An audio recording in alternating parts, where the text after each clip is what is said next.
साथ संगत जी प्यार से कहिए धन्यवाद का। साथ संगत मानव जीवन में अनेक तीज त्योहार होते ही रहते हैं। ये मनुष्यों की देन है कि इंसानी जीवन कहीं न कहीं पर्व से जुड़ा हो,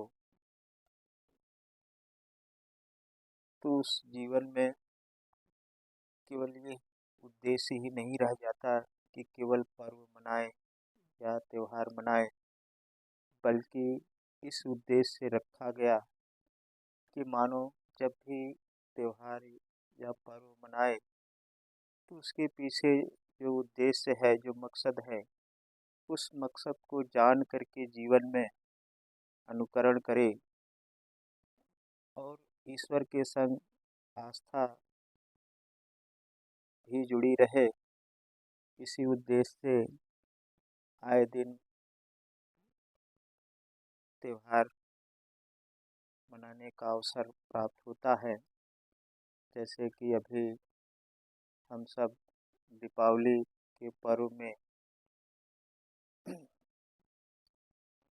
हमारा समय बीत रहा है, तो साथ संगत इसमें हम देखते हैं कि चारों तरफ हमारे घर में हम पहले तलाश करते हैं कि जो वस्तु हमारे काम की नहीं रह गई, उस वस्तु को बाहर और नए सामान की खरीदारी करते हैं।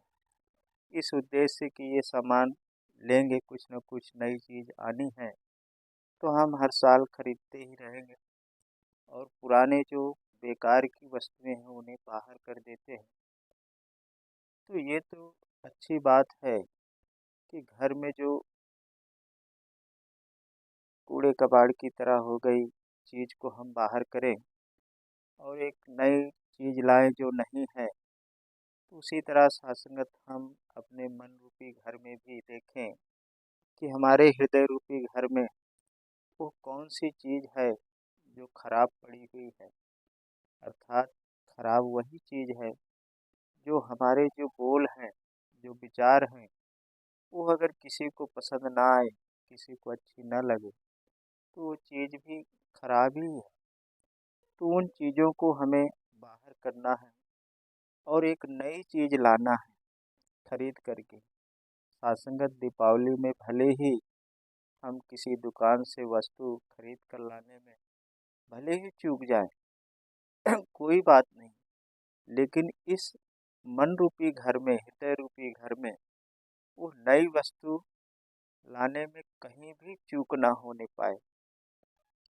क्योंकि इस मन रूपी घर को सजाने व सँवारने में जो चूक गया, वो सात-संगत कहते हैं कि लख 84 फिर जाए, कि अब की पासा ना फिरे तो लख 84 जाए।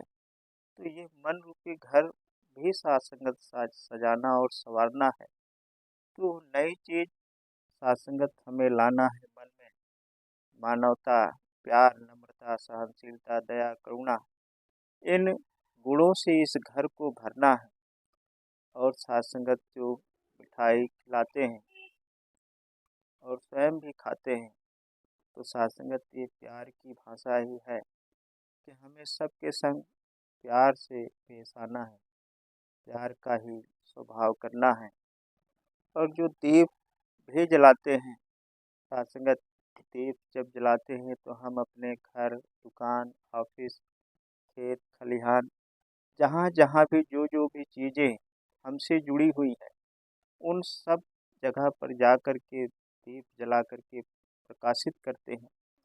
तो इसी तरह साथ-संगत वो गुरु का ज्ञान जो मन में जला है, इस ज्ञान को भी साथ-संगत जो-जो चीज़ें भी हमसे जुड़ी हैं, वहाँ-वहाँ पे भी साथ-संगत उस दीप की तरह प्रकाशित करना है।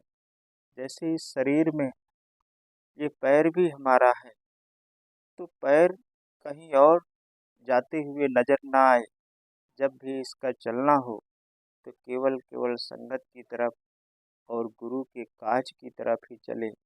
तब तो साथ-संगत वो दीप हम यहाँ भी रखे हैं, और हाथ भी जब भी काज करे तो केवल गुरुमत वाला ही काज हो और संतों का चरण करते हुए ही नजर आए।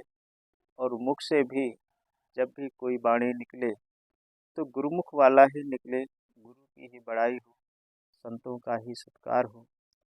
तो सात्संगत यह मन रूपी जो घर में जो ज्ञान रूपी दिया जल रहा है, ये सात्संगत सही सार्थक होगा।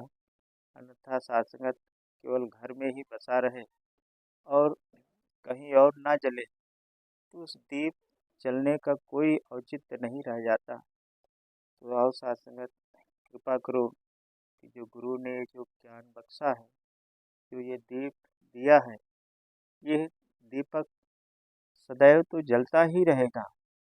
साथ ही साथ सात्संगत इस दीप के संग सात्संगत हमें अपना भी जीवन प्रकाशित करना है और साथ ही साथ पूरे संसार को जो भी आए सात्संगत उसे इस दीप का ही रोशनी देना है। क्योंकि गुरु ने ये यही ज्ञान दिया है, यही सीख है कि हम स्वयं प्रकाशित हों और दूसरों को भी प्रकाशित करते चले जाएं।